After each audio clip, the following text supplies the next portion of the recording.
Hello again, ladies and gentlemen. I'm Ron Wallace with the Ballin' Down South Sports Network, and I got with me another college coach. And I can tell you, it has been great here at Ballin' Down South, man. Having a lot of these college coaches on, athletes, high school coaches. I can tell you, but this next individual is a head coach at a women's basketball program in a Division II. He's been there for 5 seasons as head coach. He has reached the CIAA tournament for the last 3 consecutive years, people. Last 3 consecutive years. That's year after year. He's a CIAA Coach of the Year and back-to-back ECAC Coach of the Year. 2020 Hoop Dirt Division II Coach finalist. I can tell you, he's done it. He's got a good resume, folks. And I'm gonna bring you on here right now. This is Darrell Mosley. How you doing, Coach? What's up, Ron? What's going on, man? I really appreciate this and you having me on your show today. I appreciate you coming on, Coach. Coach, looking at your resume, you've done quite a bit in your coaching realm. Just tell the people a little bit about yourself from the start. How you before you got into coaching and your playing days of your time in college. Well, started right here in my hometown, city of Chester, Pennsylvania, where I was born and raised. I fell in love with basketball at the age of 4. I went on to play, Chester Biddy League. The league started at 6, and I was good enough to get my foot in the door around 4 or 5. So that's where it started. Also just being born and raised in the Boys and Girls Club of Chester. That's what we had to rely on and a place to go after school and in the summertime just to be able to go swimming, to play outside on the blacktop, to be able to play inside in this brick wall gym that is probably 64 feet, and people are pressing, and there's railings in the ceiling where you got to be able to shoot over. So that's where I learned how to play, and everybody from the city of Chester, every neighborhood, attended the Boys and Girls Club. So it was like survival. You had to be the best in the gym if you wanted to play, and you had to scrap for everything.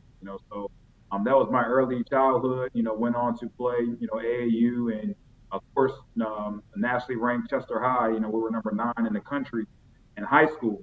So we were very, very talented high school team. One of the best in the area at the time. Played with some really, really good teammates, and that led to some Division I offers. So I had to like 6 or 7 Division I offers coming out of high school. Ended up choosing Delaware State University, where I went on to play for 2 years. Didn't really see the playing time that I would like to have seen, so I decided to transfer and to Link University, where I'm currently at as a coach. I was there for 2 years as a basketball player as well, and I just knew, about my junior year that coaching was going to be my calling. I knew every kid's dream was to play professionally overseas, and I had to just be honest and evaluate myself as a player that I didn't really have the collegiate career that I wanted and expected to have. So I wanted to stay around the game and push other people around me that I knew had the gift that was their calling to play. And I wanted to be a sports agent once I graduated and be able to help others, coming after me to live their dream of playing in pro or playing overseas. But I actually walked right into coaching. I wanted to stay around the game. After I graduated, from being an athlete, it was a coaching change at Lincoln, where I went and met with the head coach that got hired. And so, his name was John Hill, who's actually one of my mentors to this day. He got the job, was from North Carolina, didn't know him from a can of paint. I just said, listen, I just graduated from this program. I would love to be on your staff. I want to get my foot in the door in athletics. And he was straightforward. Young man, I don't know you. I'm going to be bringing my own staff on board. So, I appreciate, you reaching out to me, but, I have to get my feet wet here first and just learn the area and, meet with my staff that I'm going to be bringing on. So the meeting didn't go as well and didn't go as planned at all. I already had a prior bit, to the guys on the team where I was already training them. We getting it in 3 days a week, 3, 4 days a week for our skill development training. And so after that meeting, I could have easily just said, well, maybe this is not going to be my calling here at Lincoln. I just got to get my foot in the door elsewhere. And so, I could have easily gave up on the situation, but I stuck with it. I committed to the guys that was on the team already. So we were just in the gym, just doing our day-to-day workout. So it was like perfect timing, because we're in the gym and I'm training the guys on the team and the head coach, athletic director at the time, DeAnthony Forkey, they came walking in. They were just doing a tour, of the gym and the facilities, and he seen me working the guys out. And so I looked back over my shoulder and it was just like, wow, they're watching. But, I just try to stay and keep the guys focused and just put them through a good workout. And so, I packed my stuff up at the end of the workout, and I was walking out the gym, and the head coach called me over and was like, young man, I really appreciate you still sticking it out. It shows your commitment and your passion for the game. So I want to go to lunch with you tomorrow. And so we went to lunch, and we went on. He went on to hire me as a second assistant. It was a coach that was already there that actually applied for the head job, and he wanted the head job as well, but they ended up giving it to John Hill. So we ended up putting the staff together, and within mid-season, the assistant coach that was already there was let go, and it's like overnight. I went from like a student assistant slash volunteer to moving up as the guy, the first guy on staff, which helped me grow up in this business, immediately, because it was like I'm coach's right hand man overnight. So he trusted me, he developed me, he put a lot of things on my lap that I had to grow up and learn quick. I was over top of development, I was over top of the budget, academics, scout reports. He allowed me to implement plays and systems. So we went on to make a lot of history. We have the winningest season in school history on the men's side. We won the conference, division title in our third year. We won the ECAC championship. And so with much success coming on the men's side, that's actually how I got my foot in the door on the women's side, because the women's program was peaking at the time. Coach Jessica Kern had just took that program to the conference championship game. They ended up dropping one in the championship to Virginia State. But she went on and took a Division I job the next year. And so, I'm just at work one day, and the women's players, they came to my office and said, Coach, we see how you're grinding with your players. You guys got all rookie team members. You guys got all conference members. We see you every day in the gym just pushing them, developing them. We want that as a coach. And so I had to explain to them, like, it's not the Boys and Girls Club where I could just show up and say, all right, let's pick up five and let's go play ball. I had to actually apply for the job. So I met with the head coach at the time. I met with my family. He would say, I think you'll do a great job. I would hate to lose you, but, we've accomplished a lot here in a short time. So you definitely should put your name in the hat. My family was all very supportive and praying, and they prayed about it and just said, yeah, go ahead and do it. And so, the rest has been history. I took over a program 5 years ago, and now we're one of the top Division II programs in the country. So it wasn't easy at all. It's been some uphill, downhill battles, but we just stayed true and committed to the process and trying to put, a winning culture and a winning tradition together and keep that winning tradition going. I think. Well, I can tell you, Coach, you definitely sound like you learned quite a bit. You definitely the right man for this job. And talk a little bit. How was it to learn under Coach Kern? Because she's definitely, I've seen her coach. She's a vivid coach. I can tell you that. Well, I didn't coach with Coach Kern. I've actually had a chance to watch her. I was on the men's side as an assistant, learning under Coach Hill, and Coach Jessica Kern was on the women's side. But just to see her work ethic and being able to recruit high level players, and when I took over the program, it was a late hire in September, and so I didn't get a chance to recruit at all. So I had to basically take Wow. some of the players she had left over, and we had some dynamic players that were still on the roster. Courtney Smith, Amani Clark, and then we just basically had to go out and have a walk-on process, off campus. I think it was only 6, 7 returning players. We had to put a team together, and my very first win as a collegiate head coach was against a nationally ranked program in Westchester University. So we salvaged the season, even though I didn't get a chance to recruit. We finished third in the conference. We had 2 nationally ranked wins that year. And so Coach Kern definitely helped build the foundation and just creating that winning tradition on the women's side that I've been happy to take over and continue to build that culture and keep that tradition going. Now, fast forward to this season, you guys were 23-6 overall, 12-3 in the conference, ranked number 3 in the Northern Division of the CIAA, and ranked 17 in the nation. How were you guys able to accomplish that? I know you came up short in the CIAA tournament, but how were you guys able to have such a successful season? And I think it's historic for the university there. Is that correct? That is correct. This is the best season in school history. Going 23-6, 14-1 at home, best record at home in school history. And it just started from the, like you said, the previous year. We went to the CIAA Final Four 3 years in a row. Came short this year. Just got plagued with injuries late in the season. And you need your top players on the floor, and they were just a little banged up where we ran out of gas. Late in the year, but we knew what this season would be like in the beginning of the year. So after making it to the Final Four the year before, we knew we had some high quality athletes coming back, and we brought in a really good recruiting class. So now it was just our job as coaches to put it all together. And so we met in the beginning of the season, and we laid out our foundation and our goals for the year that this is what we want to accomplish. We want to be champions of the CIAA. We want to be regionally. We want to be nationally ranked. We want to take care of home court advantage. We want to get people on an all conference team. So we put it down on paper.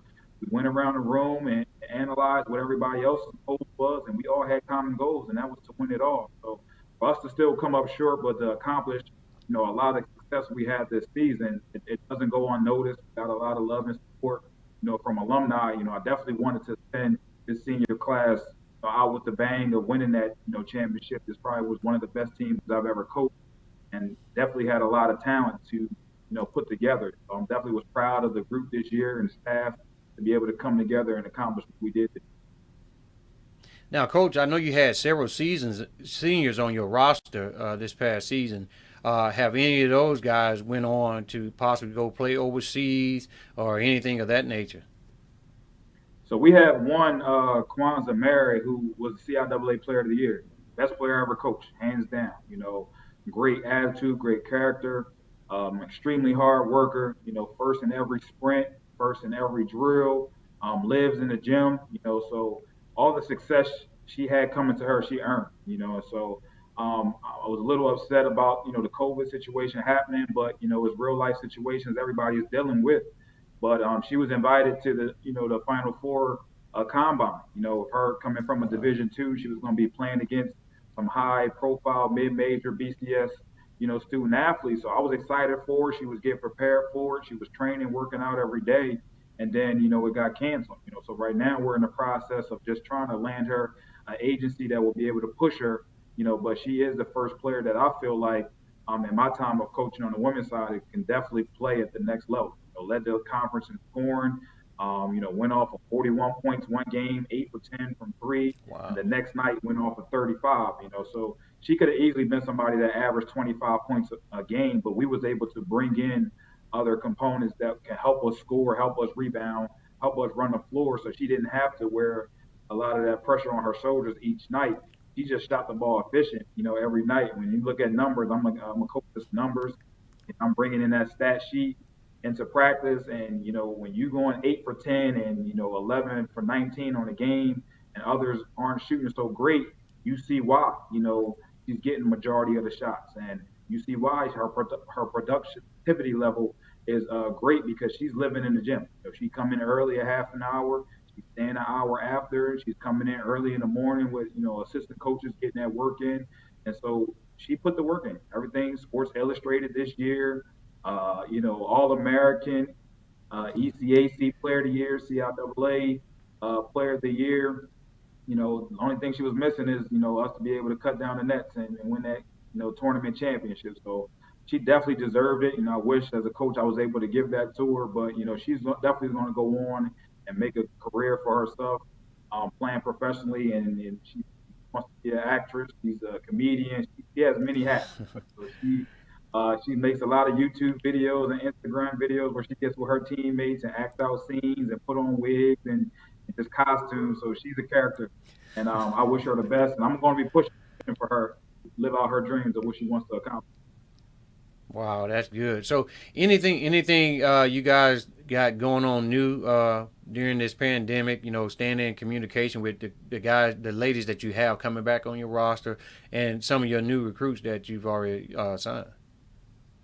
Well, all we've really much been doing is just one, we got to rebuild. We got to rebuild. We lost a lot, so I don't call it recruiting. I call it rebuilding. So we got to go out and find some high level character student athletes that can flat out play. We had to fill every position this year after losing a lot of our scoring and our size. So we're excited about this upcoming season. What we've been doing now is just communicating via group text and Zoom, and really just trying to get all the student athletes, admitted, accepted into the university, and so we can put this final piece together. But we're going to do something next week on Zoom as a team activity, and really just challenging them, just to get out and stay active. Can't get caught stuck on that couch. I myself had to go out and purchase a bike just to get my miles in and staying active. And we're just checking up on our student athletes, making sure they're staying active. Coaches are sending challenging, ball handling drills that they can do on their own in the backyard. A lot of gyms aren't open, so just trying to find a local park just to, do some push-up, pull-ups on a monkey bar and just get some hill work in and just get some form shooting in. I know the rim is not up there, but just go up and shoot against the backboard just to keep that repetition going. But you definitely shouldn't come back out of shape, during the quarantine. Challenge them to watch some film. Where did you struggle at last year? Go on synergy, pull yourself up, watch yourself. What can you do better? For the new recruits, watch us on film. If you're transferring, see how you played last year in that system compared to how we're going to play, and how can you see yourself in our system? If you're high school, just getting acclimated to the college game opposed to the high school game, getting stronger, getting ready for the weight room, just getting ready for the work ethic as a collegiate athlete, and just trying to push yourself to find time to get on that court. So, Coach, what is basically your coaching philosophy that you any player that comes to play for your program, what do you basically say to those ladies? I say we're looking for high character, winners on the court and off the court in the classroom. People that's going to be committed to community. We love to get back. We love to get out and be active in the community. Those that can be great teammates. We do a lot of things as family and camaraderie. We do a lot of things with love. Everything we do is going to start and end with, student athlete well-being and student athletes experience at college. But as a staff, we're going to work extremely hard. We're going to push you. We're going to hold you accountable. We're going to physically get out there and show you how we want things done so we can hold you accountable. Not that, we just told you what to do. We're going to show you how to get out there and defend, show you the angles on the court, show you how to, your defense assignment. We're going to show you a lot of film so you can be prepared and give you the practice plan. So I'm one of those coaches that's a teacher, and then I'm going to hold you responsible because I got out there and showed you how to do it. But as far as a style of play, we're going to defend. We're always going to attack every game defensively with matchups and size, and we're going to try to control tempo. We're going to press. We're going to speed you up. Offensively, we want to play fast. We want to get up the court. We want to get to the free throw line. We want to get to the basket right away. We want to penetrate and kick. I don't want to give too many of my secrets up over here. I'm going to have some coaches watching and see after play. But we led the league in scoring this year. We led the league in scoring with 71 or 72 points a game, but we were third in points allowed, right at 55 points. So that was pretty good stats. And like I said, we took pride in defense this year, and a lot of our offense is going to come from defense. So we're going to get after it.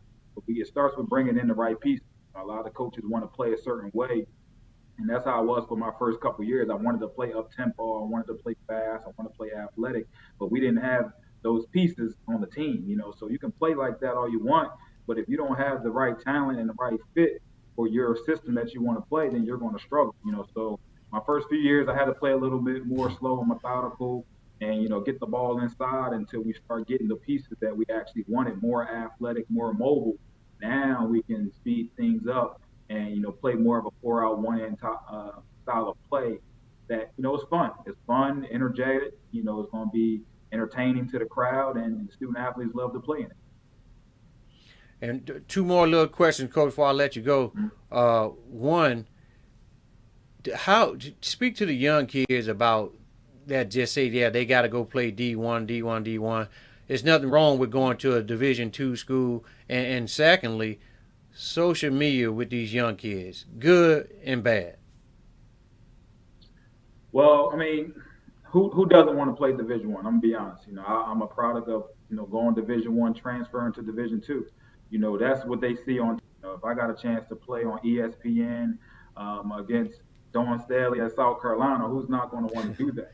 But you got Right. to go where you're a fit, and where you're a need. I went Division 1, and I was promised, you're going to learn from we had 7 seniors. You're gonna learn from the starting point guard, and you're next up as a sophomore. And I went back as a sophomore, and it wasn't exactly that. And I felt that where I'm coming from, I was highly recruited out of high school, and I was on a state championship team. I'm a competitor. I want to play. I want to win. So I wanted to transfer and be a part of winning and playing. Not sitting the bench. So yes, you want to go Division 1, but if you have a program that's telling you you can come and play right away. And one thing I don't do, I don't promise playing time. Everything is earned. And so when I recruit, I don't say you're going to come in and you're going to start for me. If you come in and you do what you're supposed to do, as far as working hard, going to class, keeping your grades up, and you have an opportunity to be successful here. But we've had some very high profile student athletes that actually turned down Division 1 schools to come play for myself and Lincoln University. It's all about how you position yourself, how you sell yourself, how you sell your university. And it's, like I said, it's about that college experience. So if I'm gonna go somewhere and sit for 2 years before I get on the court as a junior, and I can go play for Coach Mosley and Lincoln University and possibly play right away as a freshman. I want to go somewhere I can play right away and enjoy myself and have a good time and a collegiate experience. You can't have these 4 years back. That's what I tell my student athletes all the time. College was the best years of my life. You don't get these 4 years back. So I want to make sure I'm showing them a good time and make sure they enjoy their 4 year experience and make sure they're coming back to be part of the program and be a patron of the university and women's basketball program. Oh, but to And touch on touch on social that social media, media. social media is huge. Social media is going to follow you, and I tell, we talk about everything as a program, just about perception, about hygiene, about just, how you show up to class, sitting up front. And so we always touch on, social media that once you put something out there, that screenshot can be deadly. So if you tweet something or you have a video and now you got video record out now, once you go to Google search, the last thing you posted is the first thing that pops up. And so we try to, a lot of them try to block me, from seeing their wall, their timeline, and because they know I'm gonna call them out because they might, post a lyric or a video of something. I say take it down. You don't need that up there. And so they try to block me from seeing their screens, so the coach don't got to be on. But we're big on it, and for recruits, you know, that's what we do as a staff. We get a lead on something, or we like what we see going to see you play. We go to your Twitter, we go to your Instagram, and we go into your pictures and see what you're posting. I had a young lady I recruited a couple of years ago that had a great relationship with her coaches, and I had a great relationship with her. And as soon as I went to her social media, it was like, I don't know about this. So I was recruiting her, and I said, I like everything about you, but your social media. This is keeping me from pulling the plug on you right now. And so if you honestly serious about playing at the next level, then I need you to make that change, and I'll check back in with you next week. And so she was like, Coach, that's crazy. This is the first person that ever cared about me as an individual in my social media. And she said, so I really appreciate that. I got some Division 1 offers, but I appreciate you talking to me as a human being and caring about my future and what I put out there. And so I said, well, I'll see how things go in a week or so. And so I went back on the young lady's page, cleaned everything up. I was like, wow, she must be serious, about getting into school and trying to be the first in her family to graduate. So I ended up giving this young lady a chance. So sometimes you're going to take a risk and chance on student athletes because I believe in trying to help. I'm from Chester, VA, where a lot of killings and opportunities aren't there for you. If I can extend an offer or opportunity for someone to be successful, also while holding you accountable, then that's the biggest trophy for me is just seeing them be successful, graduating, and walking across that stage. So if you want to see Coach get emotional, go ahead and graduate and be the first in your family to graduate. And that's my trophy right there. But I love helping young people, love leading by example, and just sharing my story of how I made it through the ranks. This coaching business is not easy. Development, coming, inspiring coaches. So it started with me sleeping on the floor. It started with me sleeping on a mattress, getting picked up, by my boss every day, no card, no salary, doing it for the $2,000 stipend, before I got my full time opportunity. So it's possible. You got to put the work in, you got to grind, and you just got to stay loyal to, people that's giving you an opportunity, and you just got to stay loyal to the grind and the business. And, hard work is definitely going to pay off. All right, Lincoln University women basketball head coach Darrell Mosley. Thank you for coming on the network, Coach. I really appreciate this, Ron. Thanks again, man. All right, Coach.